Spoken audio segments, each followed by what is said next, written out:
forgot to mention for the integral test, it doesn't have to be a p-series, but a p-series is automatically decreasing in positive. So p-series are kind of a good candidate for integral tests. Here's something. Is this a p-series? Well, it looks a lot more complicated than 1 over n to the p. I do see an n to the p, but it would have to be 1 over n to that, so that would be p equals -2, which is kind of weird. We could think about it, but then there's an e to the stuff here, so not a p-series. So I can't do a p-series test. What about geometric? That's our other big favorite kind of test or series. Do I have just a constant raised to the n? No, I have n in the base, not in the exponent. I do have an e to the n, kind of, but it's not just plain n, it's n cubed, so it's also not geometric.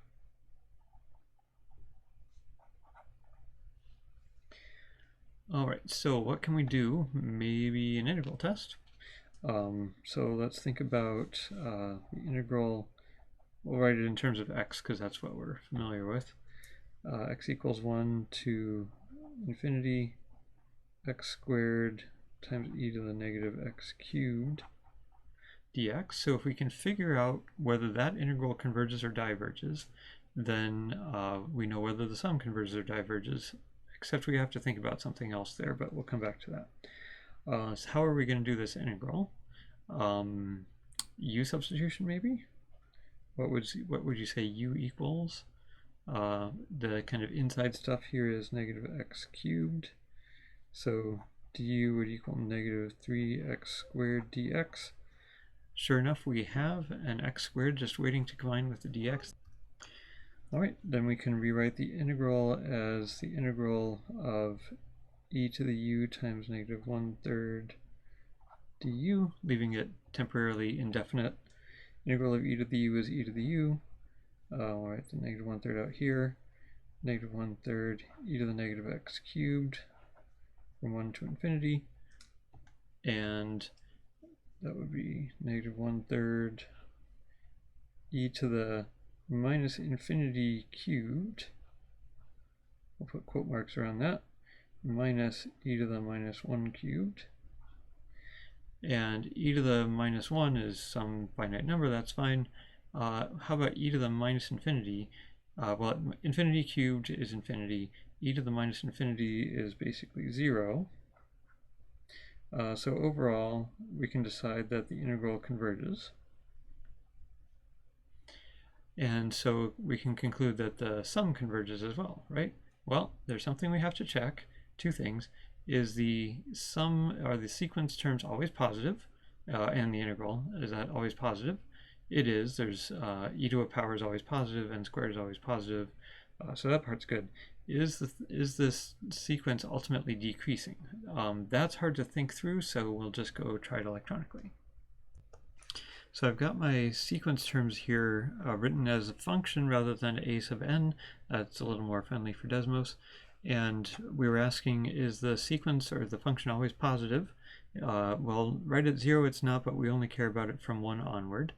And is it always decreasing? Well, from 1 onward it is. And we were just starting at n equals 1 or x equals 1, so in some sense we don't even care about this increase. Even if this increase was happening sometime after 1, as long as it kind of came over the top there and then kept decreasing, it would be ultimately decreasing, so we'd be happy with that. This kind of looks like a surge curve that we're used to, but with that x cubed, it's not exactly a surge curve. Let's try typing in what kind of the surge curve version of it would be, x squared e to the negative x. And that looks, let's change the color on that. It does look kind of similar. What can we notice about that? It's that the x cubed makes this curve dive towards 0 pretty quickly compared to the regular surge curve. But the surge curve is always greater than the original function we have. And so another way to do the integration would be to integrate this surge curve and think about whether that converges. So let's write that down. So we saw in Desmos that f of x was something like this, and so it was ultimately decreasing. and it was always positive if x was bigger than 1. It was right at x equals 0, actually. That was the only trouble. So the integral test applies.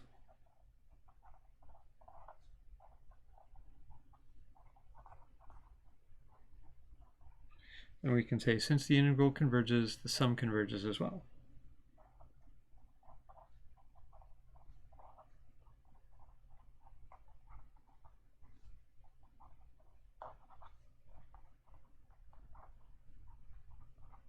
Now, does the sum converge to what the integral value is if we had actually plugged this all in? Probably not exactly, but the integral is probably a reasonable approximation. So we could say the sum is probably not exactly equal to the integral. I mean, they might be exactly equal. So that's probably true, but the sum is probably roughly equal to the integral. I'm sure you could come up with a case where the two were quite different, but it depends on the context of how different is different enough. But just roughly speaking, we expect those two values to be kind of near each other. And then we said another way to do the integral would be to say the integral of x cubed e to the negative x squared e to the negative x cubed was less than the integral of x squared e to the negative x. And we know that that integral, that infinite integral, converges because we did integrals like that in the integration by parts chapter. So we can just say, oh, we know that integral converges. It's always greater than this other one, so that one has to converge too. So that's another way of reasoning about it. So see our integration by parts.